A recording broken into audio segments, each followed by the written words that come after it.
नमस्कार साथियों, एक बार फिर से स्वागत है आपका अपने YouTube channel A to Z knowledge. कैसे हो आप सब? आई होप कि आप सब बढ़िया होंगे। तो गाइस, आज की इस वीडियो में हम लोग क्लास 10th मैथ का मॉक टेस्ट 2 देखने वाले हैं, ठीक है? तो इससे पहले वाले वीडियो में हमने क्या किया था, मॉक टेस्ट 1 को पूरा किया था। उस मॉक टेस्ट में बहुत ही इंपॉर्टेंट और बहुत ही अच्छे से प्रश्न दिए गए थे। और आज का ये mock test very very important होने वाला है, क्योंकि सभी मॉक टेस्ट में बहुत अच्छे-अच्छे प्रश्न होने वाले हैं।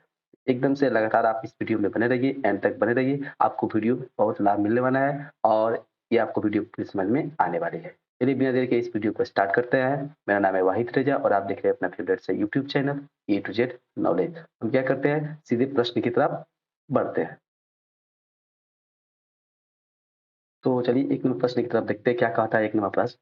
आपकी स्क्रीन पर यहाँ पे आ गया है, कह रहा है ये हमारा फर्स्ट ट्रिग्नोमेट्री से है। जैसा कि आप सब जान चुके होंगे कि मॉक टेस्ट में क्या होता है, सभी चैप्टर से 1-1 2-2 क्वेश्चन आपको देखने को मिलते हैं। इससे आपका पूरे चैप्टर का रिवाइज हो जाएगा एक साथ और आप अच्छे से इसको समझ जाइएगा। ये क्या कह रहा है कि tan 5 degree, tan 13 degree, tan 77 degree और tan 85 डिग्री का मान है, ठीक है? तो चूँकि यदि इस प्रकार के प्रश्न आपके बोर्ड एग्जाम में ऑब्जेक्टिव में आते हैं, तो इसको कैसे बनाइएगा ये यहाँ पे समझते हैं। लिखा गया है tan 5 डिग्री, उसके बाद लिखा गया है tan 77 डिग्री, उसके बाद लिखा गया सॉरी, ठीक है?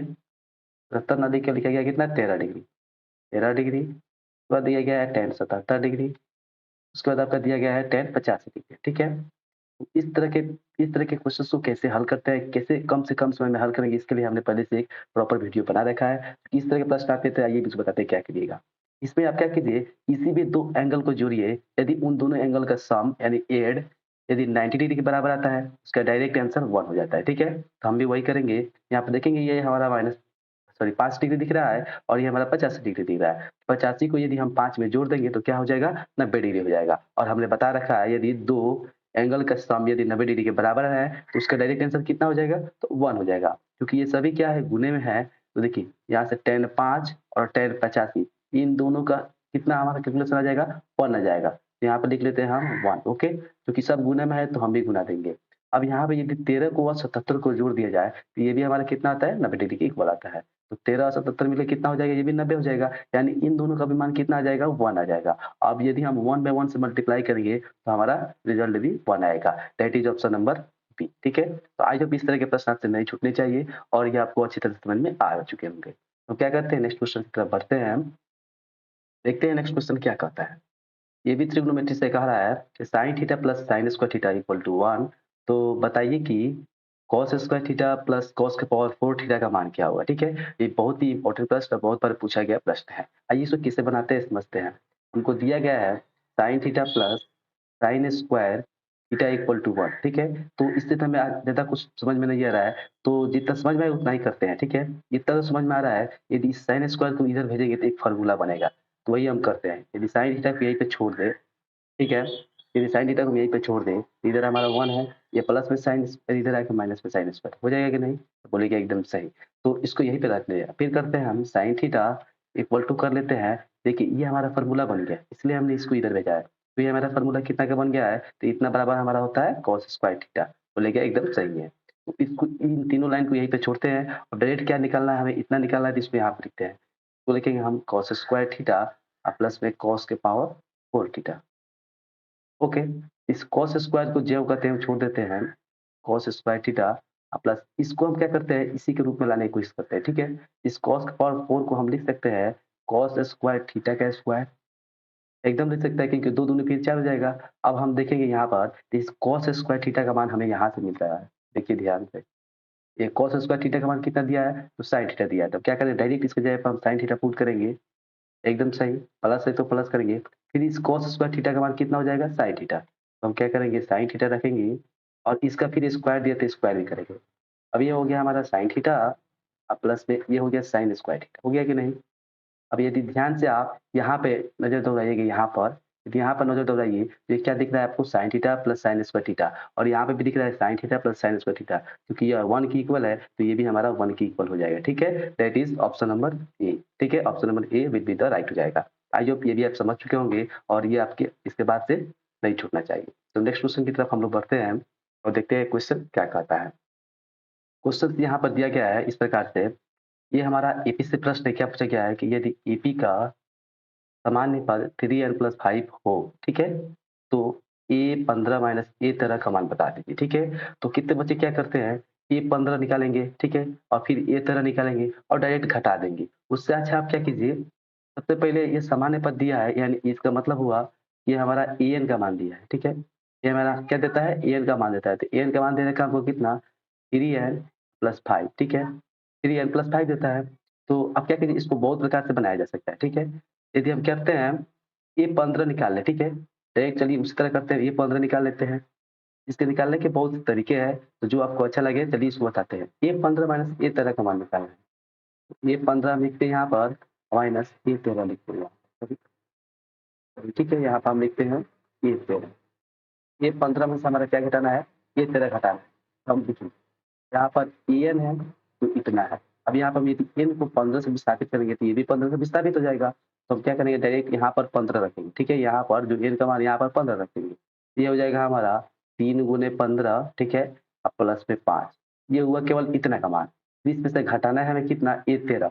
तो डायरेक्ट n की जगह पर 13 पुट कीजिए तो हो जाएगा हमारा 3 गुने 13 प्लस में फिर 5 हो जाएगा।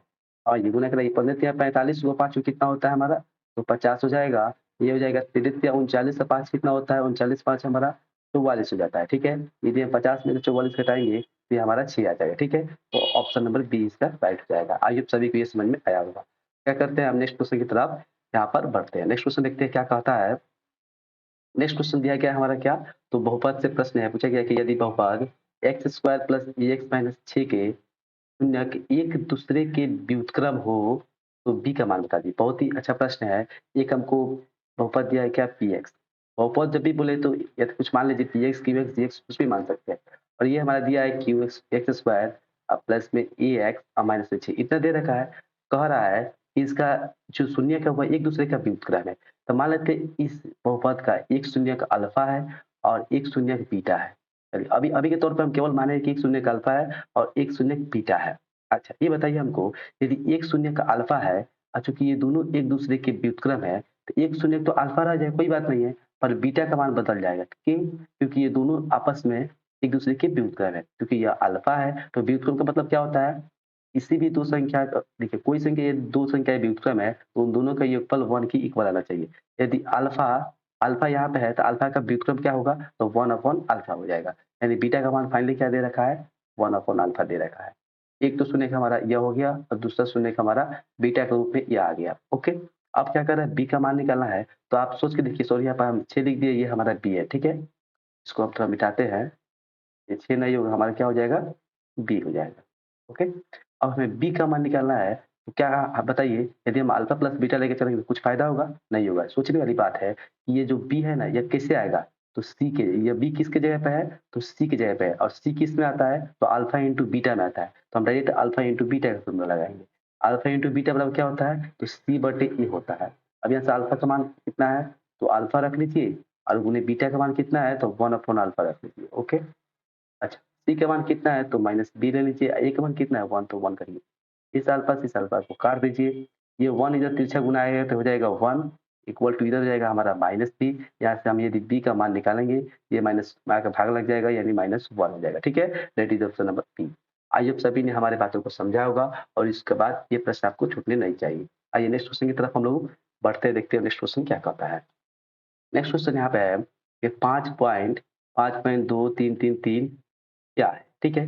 तो इस तरह के प्रश्न आपको कभी भी आप छूटने नहीं चाहिए। चलिए आइए बताते हैं इसको कैसे बनाते हैं।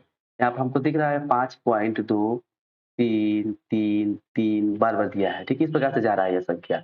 इसको हम क्या लिख सकते हैं इस प्रकार से, 5 पॉइंट 2, और चूँकि संख्या जो संख्या एक बार-बार आती है उसे उसके ऊपर हम क्या करते हैं, बार लगा देते हैं, ठीक है? बार यानी रेखनी का चिन्ह लगाते हैं। ये हमारा कितना बन जाएगा, 5.23 पर बार हो जाएगा।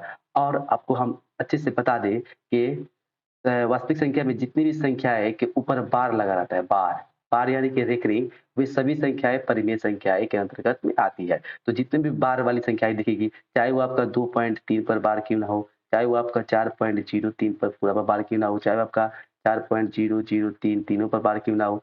तो इस तरह के जितने भी बार वाली संख्याएँ दिखेगी, वो सभी क्या होती है, परिमेय संख्याएँ होती है। क्योंकि ये आपको कन्फ्यूज़ करने के लिए इस पर बार नहीं दिया था, जिससे आप कन्फ्यूज़ हो जाएँगे, इसलिए इसको आप पहले बार के रूप में लाइए। देखिए ये बार के रूप में आ गया, यानी कि ये आपका परिमेय संख्या हो जाएगा। That is option number A, ठीक है? आइए सभी ने इसको समझा होगा। आइए नेक्स्ट क्वेश्चन की तरफ हम लोग बढ़ते हैं, देखते हैं क्या कहता है नेक्स्ट क्वेश्चन।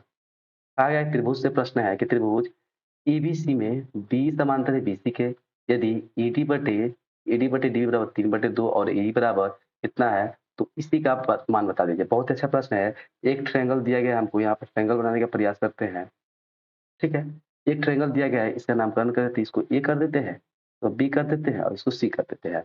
और इसमें डी जो है ना बीसी के समांतर रहती है, बीसी हुआ, इसके समांतर करना है तो यहाँ पे एक रेखा डी खींचना पड़ेगा। तो डी ले लिए, इसको ई ले लिए, ओके?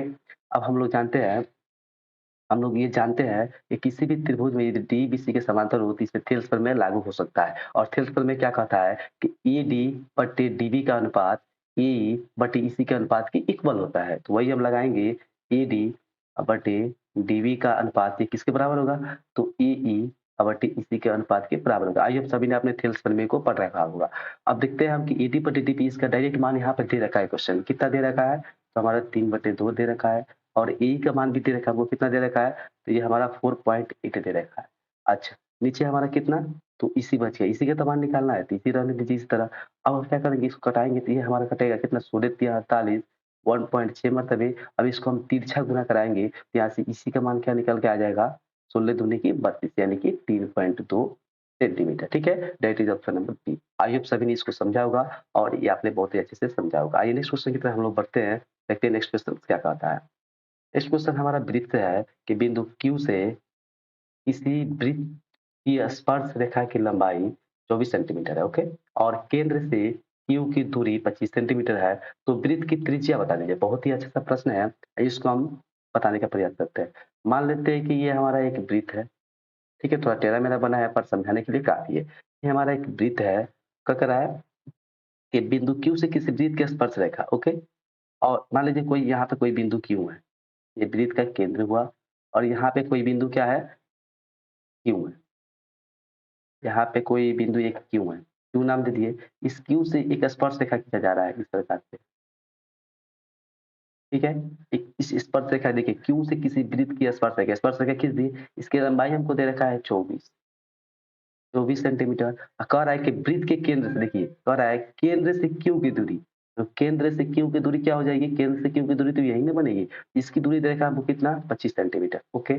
तो कह रहा है कि वृत्त की त्रिज्या बता दीजिए, यानी त्रिज्या यही ना होता है, इसको यहाँ से मिला दीजिए। तो वृत्त की त्रिज्या यानी इसका मान हमको दे देना है। अब हम देखेंगे तो ये हमारा समकोण त्रिभुज बन चुका है। समकोण त्रिभुज में ये हमारा आधार का मान निकालना है, तो डायरेक्ट आधार का फॉर्मूला लगा दीजिए। आधार का फॉर्मूला क्या हो जाएगा हमारा, आधार का फॉर्मूला हो जाता है रूट अंडर कर्ण का स्क्वायर माइनस लंब का स्क्वायर। तो इतना भी हम नहीं लिखेंगे, डायरेक्ट करेंगे। कर्ण बोले तो हमारा 25 दिया, 25 का स्क्वायर होता है 625। अगर आधार बोले, सॉरी लंब बोले तो क्या होता है, यहाँ पर दिया गया है 24, 24 का स्क्वायर होता है कितना, तो 576 होता है, ओके? अब क्या करेंगे हम, 625 में से 576 घटाएंगे तो हमारा 25 आएगा। और ये हमारा क्या हो जाएगा, 15 में से 6 गया तो सॉरी यहाँ पर गलती हो गया है, घटाने में थोड़ा मिस्टेक हो गया। तो हम क्या करते हैं, हाँ, 15 में से 6 गया तो ये हमारा 9 आ जाएगा। और ये हमारा 1 हुआ तो 11 में से 7 गया हमारा 4 आ जाएगा। और ये 5-5 कट गया, यानी यदि आप देखें तो हम 49 का वर्गमूल कितना हो जाता है, 7 हो जाता है। तो 7 सेंटीमीटर इसका राइट आंसर हो जाएगा, यानी वृत्त की त्रिज्या कितनी हो गई, 7 centimetre. That is option number A, ठीक है? आइए इस तरह के प्रश्न आपसे छूटने नहीं चाहिए। यदि कहीं पे भी आपको कुछ भी प्रॉब्लम हो रहा है तो प्लीज कमेंट में जरूर बताइए, हम उसका समाधान जरूर करेंगे। आइए नेक्स्ट क्वेश्चन की तरफ देखते हैं। कह रहा है, ये हमारा दिया क्या है, ये भी हमारा वृत्त से प्रश्न है कि 12 सेंटीमीटर त्रिज्या वाले वृत्त के एक चाप की लंबाई 10 पाई सेंटीमीटर है, तो इस चाप के कोण का माप कितना होना चाहिए। बहुत ही अच्छा सा प्रश्न है। देखिए वृत्त की चाप की लंबाई दिया गया था, आप लिखेंगे हम। अच्छा ये बताइए हमको, सबसे पहले ये बताइए कि वृत्त की त्रिज्या दिया था 8 दे रखा है, ओके? 12 सेंटीमीटर। अब आप हमको ये बताइए कि वृत्त की चाप की लंबाई निकालने का सूत्र कितना होता है, कोई जानता है? तो देखिए वृत्त की चाप की लंबाई का सूत्र होता है थीटा बटे 360 डिग्री, ओके? थीटा बटे 360 डिग्री इंटू होता है 2 पाई आर। बोलिए क्या एकदम सही है? वृत्त की चाप की लंबाई का सूत्र यह होता है, ठीक है? और इसी का मान, वृत्त की चाप की लंबाई इसी का मान दे रखा है कितना, 10 पाई सेंटीमीटर। बोलिएगा एकदम समझ में आया, ओके? इस पाई से इस पाई को काट दीजिए, ये 2 को इस तरह से काटिए तो ये हमारा हुआ 5। अब यहाँ से इसको निकालते हैं, ये हो जाएगा हमारा थीटा बटे 360 डिग्री, ओके? गुण है, ठीक है? इधर केवल आर बचा है, क्योंकि आर का मान तो हमको दे रखा है तो ये भी ले लेते हैं। 12 बराबर इधर बच गया हमारा केवल 5, ओके? इतना बच गया है। इस 12 से इसको हम डायरेक्ट काटेंगे तो ये हमारा 30 मरतबे कटेगा, तो हमारा नीचे क्या बच गया थीटा बटे 30 डिग्री बराबर इधर बच गया 5। अभी 30 इधर आकर गुना हो जाएगा, तो थीटा का मान 30 बचे कितना हो जाएगा हमारा 150 डिग्री, ठीक है? That is option number A, ठीक है? तो यहाँ से आप इस प्रकार से इसको बना सकते थे। आइए आप सभी ने इसको समझा है, नेक्स्ट क्वेश्चन की तरफ बढ़ते हैं। नेक्स्ट क्वेश्चन क्या कहता है, ये हमारा आ गया क्या माध्यमाधिका यानी कि स्टैटिक्स क्वेश्चन। प्रथम 5 भाज्य संख्याओं का माध्य बता दीजिए कितना होता है। बहुत ही सिंपल प्रश्न है। इसके लिए आपको एक बात याद होनी चाहिए, भाज्य संख्या किसे कहते हैं, ठीक है? इस तरह के प्रश्न आते हैं तो आपको पूरी संख्या के बारे में मालूम होना चाहिए। प्राकृतिक संख्या क्या होता है, पूर्ण संख्या क्या होता है, पूर्णांक क्या होता है। यदि आप चाहते हैं कि इसके लिए मैं वीडियो बना दूँ तो कमेंट कीजिएगा, मैं बना दूँगा, ठीक है? तो पूछ रहा है कि भाज्य संख्या, तो प्रथम 5 भाज्य संख्या कितनी होती है? तो पहली भाज्य संख्या कहाँ से शुरू होती है? 4 से। तो पहली तो 4 हुई।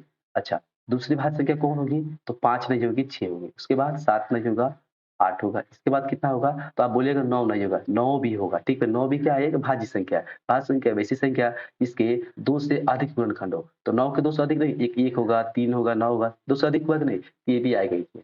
उसके बाद हमारा क्या होगा? 10 हो जाएगा, एकदम हो जाएगा। तो ये हमारे 5 हो गए भाज्य संख्या। इसका हमको क्या करना है? माध्य ज्ञात करना है कि सभी को जोड़ दीजिए, ठीक है?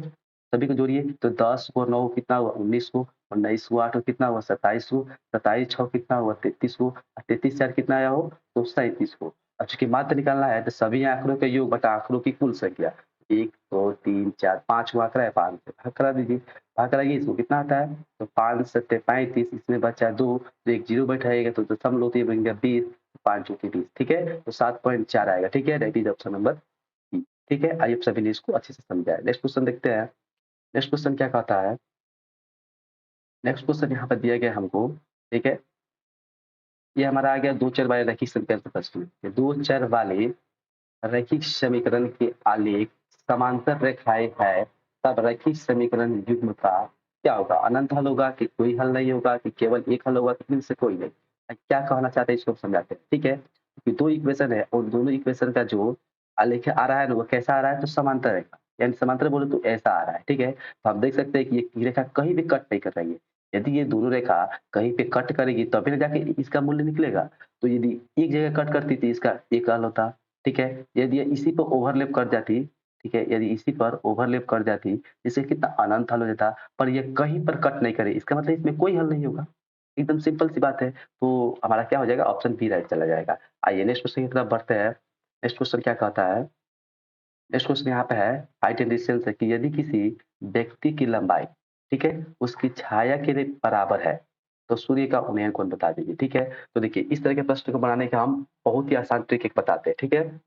देखिए, जब भी प्रश्न पूछे कि मीनार की लंबाई या व्यक्ति की लंबाई या कुछ भी वृक्ष की लंबाई कुछ भी बोल दे कि व्यक्ति की लंबाई उसी के छाया के बराबर हो या मीनार की लंबाई उसी के छाया के बराबर हो या किसी भी चीज़ की लंबाई उसी के बराबर हो, उसके छाया के बराबर हो, तो उसका डायरेक्ट आंसर आप आँख मूंद कर सी लगा दीजिए, यानी 45 डिग्री लगा दीजिए।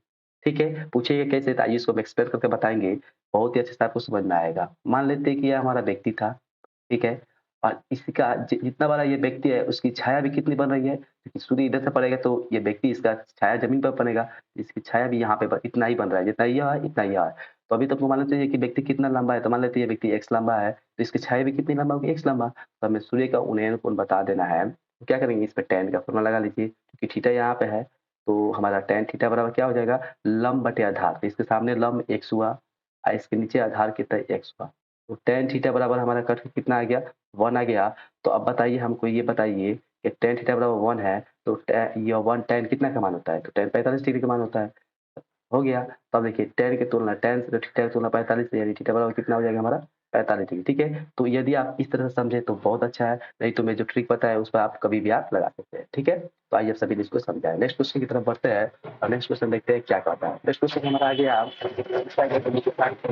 तो बिंदु 4 5 तथा बिंदु 20 को 5 तो मिलाने वाले रेखाखंड के मध्य बिंदु का नियामक बता दीजिए, ठीक है? 2 पॉइंट्स दिए गए हैं, ठीक है? एक पॉइंट यह है, ओके? और एक पॉइंट और दिया गया है इधर भी, ठीक है? इस पॉइंट का निर्देशांक दिया गया आपको कितना 4 और 5 और इस पॉइंट का निर्देशांक दिया गया हमको कितना 6 और 5। इसके मध्य मान लेते हैं कहीं पे यहाँ पे पड़ेगा, इसी का निर्देशांक हमको बताना है, ठीक है? तो मध्य बिंदु का निर्देशांक निकालने का सूत्र क्या होता है? x1 प्लस x2 अपॉन 2 और एक होता है y1 प्लस y2 अपॉन 2 होता है। तो चूँकि यह x1 होता है, y1 होता है, x2 होता है, y2 होता है। तो क्या कीजिए x1 अपॉन x2 कीजिए ना, तो यह x1 4 अपॉन x2 कितना है 6 बटे 2। ये क्या आएगा? तो y1 5 प्लस y2 कितना है 5 अपॉन 2। ओके, अब इसको क्या कीजिए, कैलकुलेशन कीजिए। 4 6 कितना हुआ 10 बटे 2। अब ये हुआ 5 5 कितना 10 बटे 2। इसको कर लीजिए तो कितना आ जाएगा 5 आ जाएगा और ये हमारा 5 आ जाएगा। ठीक है, that is option number D. I hope सभी ने इसको समझा है। नेक्स्ट क्वेश्चन की तरफ बढ़ते हैं। नेक्स्ट क्वेश्चन क्या कहता है? नेक्स्ट क्वेश्चन आपकी स्क्रीन पर कि किसी बिंदु का वाई एक्स से दूरी उस बिंदु का कहलाता है, क्या कहलाता है? आइए, इस तरह के प्रश्न में आपके कभी भी आप उलझन नहीं रह जाएगा। मान लेते हैं ये हमारा कार्तीय तल है। ओके, इसमें 4 भाग होते हैं। अब देखिए, इसको हम लोग बोलते हैं एक्स अक्ष। ओके, और इस खड़े वाले को बोलते हैं हम लोग वाई अक्ष। ओके, क्या बोल रहा है? यह बोल रहा है कि किसी बिंदु का वाई एक्स से दूरी, ये हमारा वाई हो गया। तो इसका वाई एक्स से दूरी यदि आप बोल रहा है किसी बिंदु का, यह बिंदु मान लेते हैं कई बिंदु यहाँ पे है, इसका वाई एक्स से दूरी जो आ रहा है ये क्या कहलाएगा? ये एक्स ही के ना मान होता है कि नहीं? इस बिंदु का वाई एक्स से दूरी क्या हो जाएगा? हमेशा एक्स आएगा। इस बिंदु का वाई एक्स से दूरी हमेशा क्या आएगा? तो एक्स के बराबर आएगा, यानी कि क्या हो जाएगा? एक्स नियामक हो जाएगा। कभी कभी एक्स नियामक ना देकर क्या देता है, तो कभी कभी भुज दे देता है, तो भुज भी हो जाएगा। क्यों हो जाएगा? क्योंकि यदि x का कोई भी आप मान लीजिएगा तो x का कोई मान भुज कहलाता है। यदि y का कोई मान लेते तो क्या कहलाएगा? कोटि कहलाएगा। तो बोल रहा था कि किसी बिंदु की दूरी y x है, तो y x यही ना बिंदु दूरी हुआ। तो ये देखिए y x से दूरी तो हो रही है, पर ये दूरी किधर जा रही है? तो ये x का मान बता रहा है। क्या ये x के मान बता रहा है इधर? यह हमारा क्या हो जाएगा? x नियामक हो जाएगा। आई होप सभी ने इसको बहुत ही अच्छे से समझा होगा। नेक्स्ट क्वेश्चन की तरफ हम लोग बढ़ते हैं। नेक्स्ट क्वेश्चन क्या कहता है? एक पासे की एक फेंक में एक अभाज्य संख्या नहीं आने की प्रायिकता बता दीजिए। तो कुछ बच्चे क्या होते हैं, उतावले होते हैं। देखिए क्या करेंगे, पढ़ाई में करेंगे और पासे की भले अभाज्य संख्या होने की क्या करें, प्रायिकता निकाल कर मार के गलती आ जाएंगे। पर यहाँ पर पढ़ना है, यहाँ पर क्या डायरेक्ट बोल दिया है, नहीं आने की प्रायिकता बताना है। तो सबसे पहले ये बताइए, किसी पासे को फेंकेंगे तो कितने परिणाम आएंगे? 1 2 3 4 5 6, इतना ही तो आता है। लूडो गोटी में इतना ही तो होता है। तो अब बताइए अब हमको कि सबसे पहले देखिए, जब भी बोले नहीं ना, तो सबसे पहले होने की निकालिए, उसके बाद नहीं निकाल सकते हैं। सबसे पहले क्या करा, आभाज्य संख्या होने की प्रायिकता। तो हम देखेंगे इसमें आभाज्य संख्या कितनी है। तो आभाज्य संख्या क्या होती है? एक 2 हो जाएगा, एक 3 हो जाएगा, एक 5 हो जाएगा। तो आभाज्य संख्या कितने इसमें है? या तो 2 आ सकता है, या 3 या 5 आ सकता है। यानी कितने परिणाम आ सकते हैं? तो 1 2 3 आ सकते हैं। तो 3 को आप ऊपर रखिए और टोटल परिणाम कितने आ सकते हैं? तो 6। इसको आप काट दीजिए तो ये आ जाएगा हमारा 1/2। कहिएगा एकदम सही है।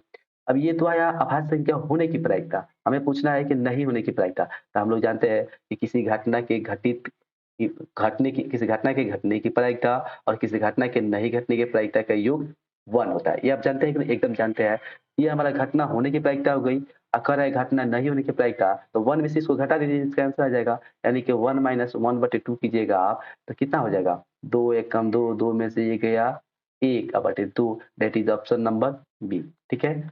तो इस प्रकार से आप लगाकर आ सकते हैं। तो कभी भी कन्फ्यूज़न नहीं करना है, अच्छे से पढ़ा कर आना है। एक-एक नंबर महत्वपूर्ण है। आइए नेक्स्ट क्वेश्चन की तरफ बढ़ते हैं। कह रहा है कि एक बेलन की ऊँचाई 14 सेंटीमीटर है। यदि इसका वक्र पृष्ठीय का क्षेत्रफल 264 सेंटीमीटर स्क्वायर, तब बेलन का आयतन बताइए। ठीक है? बेलन का ऊँचाई बोले तो एच दे रखा है कितना? 14 सेंटीमीटर। ये प्रश्न में जो-जो चीज़ दिया है उसको बाहर निकाल के लाइए। ठीक है? अब क्या कर रहा है, वक्र पृष्ठ क्षेत्रफल दे रहा है। तो आप पहले ये अंदाजा लगाइए कि वक्र पृष्ठ क्षेत्रफल का सूत्र होता क्या है? तो बेलन का वक्र पृष्ठ क्षेत्रफल का सूत्र होता है 2 पाई आर एच। ठीक है? और इसी का मान दे रखा है कितना? 264 सेंटीमीटर। ठीक है? सेंटीमीटर को अभी हटाते हैं हम। कितना हो गया? अब क्या करेंगे, हम मान को रखेंगे। तो ये हमारा हो गया 2, और हमारा पाई का मान कितना होता है? तो 22/7। आर का मान कितना है? तो आर का मान नहीं दिया है तो रहने दीजिए। एच का मान दिया है 14, तो 14 कर दीजिए। अब इधर दिया है 264। ओके। अब क्या कीजिए आप, कट रहा है कुछ तो 2 से इसको काटिए। देखिए कटाने का तरीका सीखिए। 2 से इसको हम काटेंगे तो 2 एकम 2, 2 तिया 6, 2 दूनी 4, एकदम कट गया। देखिए जो ऊपर-ऊपर होता है ना वह पूरा कट जाता है। इस 22 से ये भी पूरा कट जाएगा। तो कितना? 6 मरतब कट जाएगा। घटा के देख लीजिए। अब ये तो इधर-उधर हो गया। अब यहाँ पे देखिए ये भी कट रहा है। 7 से 14 कितना मरतब कट रहा है? 2 मरतबे। कट रहा है कि नहीं? कुछ बच्चे को ये कन्फ्यूज़न लग रहा होगा, पर ये आप करते जाइएगा ना तो ये आपको रिवीज़न हो जाएगा। इधर बराबर की इधर 2 ऊपर है और बराबर की इधर 6 ऊपर है, यानी 2 से ये 6 भी कटेगा, कितना मरतबे? तो 3 मरतबे कट जाएगा। फाइनली आर बच गया इधर और उधर हमारा 3 बच गया। तो आर के मान हमने डायरेक्ट 3 निकाल रखा है। अब क्या बोला है कि हमारा बेलन का आयतन बता दीजिए। बेलन का आयतन निकालने का फ़ॉर्मूला कितना होता है? तो बेलन का आयतन निकालने का फ़ॉर्मूला होता है पाई आर स्क्वायर इंटू में एच।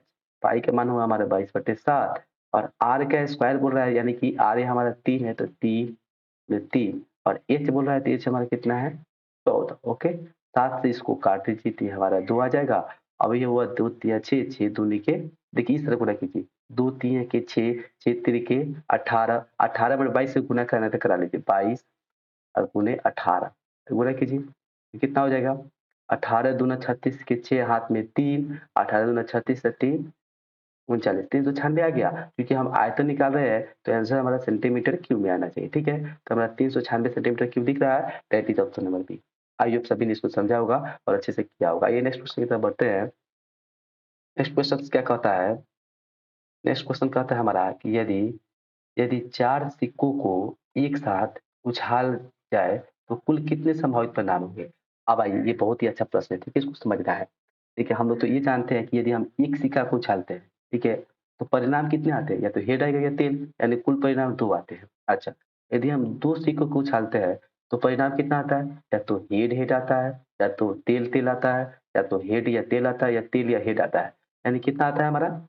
तो 4 परिणाम आते हैं। तो इतना तक आप सबको याद रहता है। ज़्यादा से ज़्यादा आप याद कीजिए तो कितना 3 सिक्का तक याद कीजिएगा, तो इसमें कितना आता है? 8 आता है। और मैं एक ट्रिक बताता हूँ इसको आप समझिए। देखिए, यदि हम एक सिक्के को उछालेंगे तो परिणाम कितना आएगा टोटल? तो 2 के पावर 1 आएगा यानी 2 आएगा। जितना सिक्का उछालेंगे उसको 2 के पावर पे लगा दीजिए। अच्छा 2 सिक्का उछालेंगे तो 2 के पावर पर 2 लगा दीजिए यानी 4 हो जाएगा।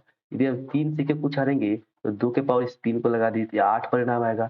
यदि हम 4 सिक्के को उछालेंगे 2 के पावर 4 लगा दीजिए यानी कि 16 परिणाम आएँगे। वही पूछ रहा था 4 सिक्के को उछालेंगे तो कितने परिणाम आएँगे? तो 16 that is option number D, ठीक है? आई होप सभी ने समझा होगा और आज के बाद इस तरह के प्रश्न आपसे नहीं छूटेंगे। आइए नेक्स्ट क्वेश्चन की तरफ बढ़ते हैं। नेक्स्ट क्वेश्चन क्या कहता है? नेक्स्ट क्वेश्चन आपकी स्क्रीन पर यहाँ पे है कि यदि ए 20 माइनस ए 15 का मान 20 हो, ओके? हो तो ए 10 माइनस ए 8 का मान क्या होगा? बहुत ही इंपॉर्टेंट प्रश्न है, इस पर नोट कीजिएगा, ठीक है? हमको दिया है कितना? ए 20 माइनस ए 15 का मान दिया है। कितना? 20 दिया है, ओके? हमको निकालना है कितना? इतना का मान। इसको अभी जैव का तैव छोड़ते हैं, ठीक है? इससे कुछ डिस्कस निकालते हैं। देखिए, ए 20 बराबर क्या होता है आप लोग जानते हैं? ए प्लस 19 डी, ओके? माइनस ए 15 का मान कितना होता है? तो ए प्लस 14 डी, ओके? इतना बराबर हमको दिया है 20, ओके? यहाँ तक सब कुछ समझे? ए को ए रहने दीजिए प्लस 19 डी कर दीजिए, ओके? ऐसे ये देखिए माइनस से गुणा किया, ये माइनस से, ये हमारा हो जाएगा माइनस 14 डी बराबर 20 हो गया, ओके? ए से ए को काट दीजिए, तो 19 को डी में से 14 को डी गया तो हमारा कितना आ गया? 5 को डी। इधर हमारा हो गया 20, ओके? जैसे हम डी का जब मान निकालेंगे तो 5 से डायरेक्ट कटेगा, तो कितना आ जाएगा? 5 और का 20 यानी डी का मान कितना निकल के आया है? 4। अब बोलिएगा ये गुरुजी डी क्यों निकाले हैं? ये बताते हैं क्यों निकाले हैं। अब देखिए ए 10 माइनस ए 8 का मान चाहिए हमें, कितना चाहिए? ए 10 माइनस ए 8 का मान चाहिए, तो हम क्या लिखेंगे? ठीक है, ए 10 बराबर निकालना है, तो ए 10 बराबर कितना होता है हमारा? ए 10 बराबर होता है हमारा ए प्लस 9 डी, ओके? यहाँ से हम क्या करते हैं इसको माइनस करते हैं। ए 8 बराबर होता है हमारा ए प्लस 7 डी, होता है कि नहीं? एकदम होता है। ये हो गया हमारा ए प्लस 9 डी, ये माइनस से गुणा किए थे माइनस है, ये माइनस 7 डी, ओके? इस ए से ये कट गया, तो 9 को डी में 7 डी गया तो 2 को डी। आप बताइए कि डी के कितना काम पड़ा? पड़ा कि नहीं? डी से डायरेक्ट गुणा कराना है। तो 2 और डी का मान 4 हो गया, तो यहाँ डायरेक्ट आंसर कितना है? 8, दैट इज़ ऑप्शन नंबर, ठीक है? तो इस तरह के प्रश्न को आप इस प्रकार से हल कर सकते हैं। तो ये थे हमारे, देखिए आज की वीडियो में केवल इतना ही प्रश्न थे, जिससे आपका पूरा चैप्टर का रिवाइज़ एक बार फिर से हो गया होगा, ठीक है? आई होप आपको मॉक टेस्ट लगाने में मज़ा आ रहा होगा और इससे आपका रिवाइज़ भी हो जा रहा होगा। यदि पसंद आया वीडियो, हमारे पढ़ाने का तरीका आपको अच्छा लग रहा है, प्लीज़ वीडियो को लाइक कीजिएगा और अपने दोस्तों में भी शेयर कीजिएगा। मिलते हैं एक ऐसी इंटरेस्टिंग वीडियो के साथ, तब तक के लिए बाय-बाय, धन्यवाद।